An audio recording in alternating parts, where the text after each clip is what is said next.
Hi voice welcome to our channel. చాలామంది కూడా రీసెంట్గా జరిగిన జనసేన లీడర్ కోట వినుత ఘటన ఏదైతే ఉందో, తన డ్రైవర్ని హత్య చేసిన ఘటన ఏదైతే ఉందో దాని గురించి ఇష్టానుసారంగా మాట్లాడుతున్నారు. అయితే ఇక్కడ దీని మీద పవన్ కళ్యాణ్ ఏమీ స్పందించడం లేదు.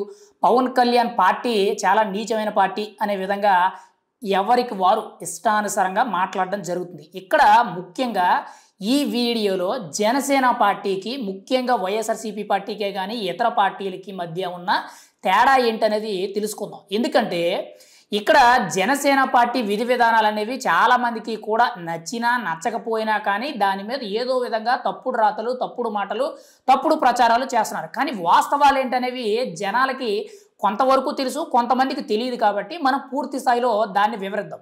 అయితే ముందుగా జనసేన పార్టీలో చూసుకుంటే, జనసేన పార్టీలో రీసెంట్గా కోట వినుత తన డ్రైవర్ని హత్య చేసిన కేసు ఏదైతే వచ్చిందో ఆ న్యూస్ వచ్చిన వెంటనే కూడా పార్టీ నుండి సస్పెండ్ చేసేసారు. ఇక్కడ కేవలం ఈవిడ ఒక్కరిని సస్పెండ్ చేస్తే సరిపోతుందని అనుకుంటే ఇక్కడ ఎంతమందిని సస్పెండ్ చేశారనంటే, రీసెంట్గా కొవ్వూరు నియోజకవర్గానికి చెందిన ఇన్ఛార్జిగా ఉన్న టీవీ రామారావు గారు బహిరంగంగా రోడ్డు మీద మైక్ పట్టుకొని తమ కార్యకర్తలకు అన్యాయం జరుగుతుంది, చంద్రబాబు నాయుడు గారు, పవన్ కళ్యాణ్ గారు ఈ విషయం మీద స్పందించాలని చెప్పి ఆయన మాట్లాడడం జరిగింది. దానికి వెంటనే కూడా పార్టీ రూల్స్ అండ్ రెగ్యులేషన్స్ కూటమి పొత్తును విఘాతం కలిగించే విధంగా ఈయన మాట్లాడారని చెప్పి ఆయన మీద కూడా సస్పెన్షన్ విధించడం జరిగింది. ఇదే కాదు, ఇంకా గతంలో చూసుకుంటే ప్రత్తిపాడు నియోజకవర్గ ఇన్ఛార్జి ఎవరైతే ఉన్నారో ఆయన లోకల్గా గవర్నమెంట్ హాస్పిటల్లో ఉన్న డాక్టర్ మీద కొంత నోటు దురుసుగా మాట్లాడారని చెప్పి, ఆవిడ మీద కొంచెం దౌర్జన్యం చేశారని చెప్పి వెంటనే కూడా ఆయన్ని కూడా సస్పెండ్ చేయడం జరిగింది. ఇంకోవైపు చూసుకుంటే కిరణ్ రాయల్ ఎవరైతే ఉన్నారో, గతంలో కిరణ్ రాయల్ మీద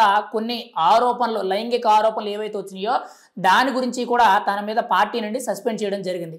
ఇంకోవైపు జానీ మాస్టర్ మీద కూడా లైంగిక ఆరోపణలు రావడంతో తనని కూడా సస్పెండ్ చేయడం జరిగింది. ఇంకోవైపు కీలకంగా చూసుకుంటే విజయవాడ పెనంబలూరు నియోజకవర్గ ఇన్ఛార్జు సంక్రాంతి కోడి పందాల్లో జనసేన పార్టీ జెండా ఆ పందాల బరిలో కట్టాడని చెప్పి అక్కడ ఫ్లెక్సీలు, బోర్డులు ఏర్పాటు చేశాడని చెప్పి తనని కూడా పార్టీ నుండి సస్పెండ్ చేయడం జరిగింది. ఇంకోవైపు గణపవరం నియోజకవర్గ పరిధిలో ఉన్న నెడమర్రు మండల ఇన్ఛార్జి కింద ఉన్న వ్యక్తి రికార్డింగ్ డ్యాన్సులు పెట్టాడని చెప్పి తనని కూడా పార్టీ నుండి సస్పెండ్ చేయడం జరిగింది. ఇలా ఇంకా చాలా మందిని సస్పెండ్ చేశారు. ఒకరు ఇద్దరని కాదు, ఒక్కరి మీద జనసేన పార్టీలో ఉన్న ఒక అధికారిక పదవిలో ఉన్న ఏ నేత అయినా కానీ, మండల అధ్యక్షుడో లేదనంటే ఇన్ఛార్జో, ఎమ్మెల్యే క్యాండిడేటో లేదనంటే ఇంకా పెద్ద నేత ఎవరైనా కానీ వాళ్ళ మీద ఆరోపణలు వచ్చినాయి అంటే వెంటనే కూడా వాళ్ళని పార్టీ నుండి సస్పెండ్ చేయడమే కాక వాళ్ళని పార్టీలో బ్లాక్ లిస్ట్లో పెట్టడం జరుగుతుంది. ఇంకెప్పుడు కూడా వాళ్ళు పార్టీ కార్యక్రమాలకు అటెండ్ అవ్వడానికి లేదు, వాళ్ళని పార్టీ అసలు పట్టించుకోదు, వాళ్ళకి సంబంధించి పార్టీ ఎటువంటి కార్యక్రమాలు చేపట్టడం కూడా జరగదు. వాళ్ళు ఒకవేళ వచ్చినా కానీ వాళ్ళ మీద సీరియస్గా యాక్షన్ తీసుకోవడం అయితే జరుగుతుంది. ఇది జనసేన పార్టీ సిద్ధాంతాలు, ఇది జనసేన పార్టీ యొక్క వ్యవహార శైలి. ఇక్కడ చాలామంది కూడా ఏమంటున్నారంటే, ఇలా చిన్న తప్పుకి పెద్ద తప్పుకి ప్రతి దానికి కూడా పవన్ కళ్యాణ్ గారు ఇలా నాయకుల్ని ముఖ్యంగా సస్పెండ్ చేసుకుంటూ వెళ్ళిపోతే పార్టీ ఎలా ఎదుగుతుంది, పార్టీలో నాయకులు ఎలా ఎదుగుతారు, నాయకులు ఎలా పుట్టుకొస్తారని చెప్పి చాలామంది కూడా అనుకుంటున్నారు. కానీ పవన్ కళ్యాణ్ గారి కొన్ని విధి విధానాలతో రాజకీయ నాయకులను తయారు చేయడం ఆయన కొత్త ఏమీ కాదు. ఎందుకంటే ఇప్పుడు జనసేన పార్టీలో ఉన్న జనాభాలో దాదాపుగా 75% మంది ముఖ్యంగా యువత, కొత్త నాయకత్వం, యువ రక్తం అయితే ఉండడం అయితే జరిగింది. అందుకు పవన్ కళ్యాణ్ గారు తప్పు చేసిన ప్రతి వ్యక్తిని కూడా పార్టీ నుండి దూరం పెట్టడం జరుగుతుంది. కానీ ఇప్పుడు ఎవరైతే జనసేన పార్టీ మీద బురద జల్లుతున్నారో వీళ్ళందరూ కూడా తెలుసుకోవాల్సింది ఏంటంటే, వైఎస్ఆర్సీపీ పార్టీలో ఎన్ని దారుణాలు జరిగినాయండి. ఒక దళిత డ్రైవర్ని చంపేసి డైరెక్ట్గా డోర్ డెలివరీ చేసి నేనే చంపేశానని చెప్పి వాళ్ళ చేతిలో పెట్టేస్తే అరెస్ట్ అయిన 6 నెలలకు బయటకు వచ్చిన తర్వాత అతన్ని మళ్ళీ ఊరేగించి ర్యాలీలో తీసుకెళ్లి పార్టీలో నెత్తిన పెట్టుకున్నారు. కానీ ముఖ్యంగా అప్పుడున్న నాయకులందరూ కూడా వ్యతిరేకిస్తున్నారని చెప్పి, ప్రతిపక్షాలు వ్యతిరేకిస్తున్నాయని చెప్పి తనని ఏదో సస్పెండ్ చేస్తున్నట్టు దొంగ నాటకాలాడి కంటిన్యూ చేయడం జరిగింది. ఇప్పటి వరకు కూడా ఆయన పదవికి రాజీనామా చేయలేదు, పార్టీకి రాజీనామా చేయలేదు. అది ముఖ్య కారణం. ఇంకా ఇలాంటివి చాలా ఉన్నాయి. ఒకరు గంట అరగంట అని, ఇంకొకరు సంజన సుకన్య అని, ఇంకొకరు అయితే ముఖ్యంగా గతంలో హిందూపురం ఎంపీగా పనిచేసిన గోరంట్ల మాధవ్ గారు అయితే ఏకంగా బట్టలు విప్పి న్యూడ్ కాల్స్లో మాట్లాడడం, ఇటువంటివన్నీ కూడా జరిగినాయి. ఇంకా తన దగ్గర పనిచేస్తున్న ముఖ్యంగా ప్రకాశం జిల్లా పరిధిలోనో, ఒంగోలు పరిధిలోనో ఒక ఎమ్మెల్యే ఒక దళిత పని మనిషి తన ఇంట్లో పనిచేస్తుంటే తన మీద అత్యాచారం చేసి తనని పాడు చేశారు. ఆ ఆరోపణలు వచ్చినాయి. ఇలాంటివి సరిపోలేదన్నట్టు ఇంకా భూ కుంభకోణాలు, అవినీతి అక్రమాలు, ల్యాండ్ స్కాములు, మైనింగ్ స్కాములు, ఇసుక స్కాములు, అసలు ఒక రకంగా చెప్పాలంటే పెద్ద పెద్ద దందాలే నడిచినాయి. బ్లేడ్ బ్యాచ్, గంజాయి బ్యాచ్, రౌడీజం ఇవన్నీ కూడా విపరీతంగా గత 5 ఏళ్ళు నడిచినాయి. కానీ ఎక్కడా కూడా ఎవరిని కూడా పార్టీ నుండి సస్పెండ్ చేయలేదు. ఇప్పటికీ రీసెంట్గా చాలామంది కూడా నోటు దురుసుగా చాలామంది నాయకులు చాలా ఇష్టానుసారంగా బూతులు తిట్టి మాట్లాడడమే కానీ, ఇష్టానుసారంగా ప్రవర్తించడమే కానీ చాలా దారుణాలు జరుగుతున్నాయి. కానీ ఎక్కడా కూడా వైఎస్ఆర్సీపీ పార్టీ ఎవరిని సస్పెండ్ చేయాల.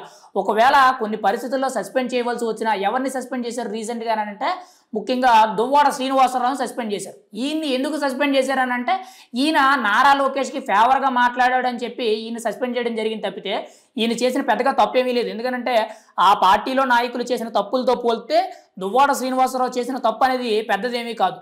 ఇలాంటి వైఎస్ఆర్సీపీ పార్టీ కానీ ఆ పార్టీ కార్యకర్తలు ఈరోజు పవన్ కళ్యాణ్ గారి గురించి, జనసేన పార్టీ గురించి మాట్లాడుతుంటే చాలా వింతగా అనిపిస్తుంది. ఎందుకనంటే ఇక్కడ జనసేన పార్టీ అనేది చిన్న తప్ప పెద్ద తప్ప అని లేదు. నోటు దురుసుగా మాట్లాడినా కానీ, పార్టీ రూల్స్ అండ్ రెగ్యులేషన్స్ దాటినా కానీ వెంటనే కూడా సస్పెండ్ చేయడం జరుగుతుంది.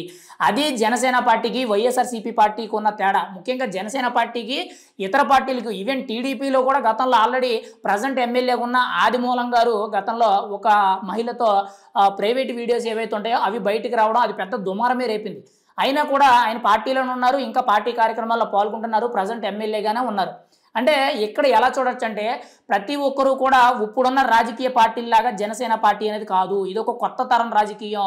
యువతని ముఖ్యంగా ప్రజల్లోకి లోతుగా తమ ఆశయాలను తీసుకెళ్లి ప్రజలకి మంచి చేయడానికి మాత్రమే ఈ పార్టీ ఉంది తప్పితే దాని మీద బురద చల్లడానికి ఇటువంటి వైఎస్ఆర్సీపీ పార్టీ లాంటి కొన్ని పార్టీలు ఇలా ఇష్టానుసారంగా మాట్లాడడం అయితే జరుగుతుంది. కానీ ముఖ్యంగా తెలుసుకోవాల్సింది ఏంటంటే అన్ని తప్పులు చేసినా కానీ జగన్మోహన్ రెడ్డి గారు వైఎస్ఆర్సీపీ పార్టీలో ఒక్క నేతను కూడా పార్టీ నుంచి సస్పెండ్ చేయలేదు. కానీ ఒక చిన్న మాట, ఒక చిన్న తప్పుడు ఆరోపణ అయితే పార్టీ నుండి సస్పెండ్ చేస్తున్న పవన్ కళ్యాణ్ గారి విధి విధానాలు ఎలా ఉన్నాయన్నది మనం ఒక్కసారి అర్థం చేసుకోవాలి.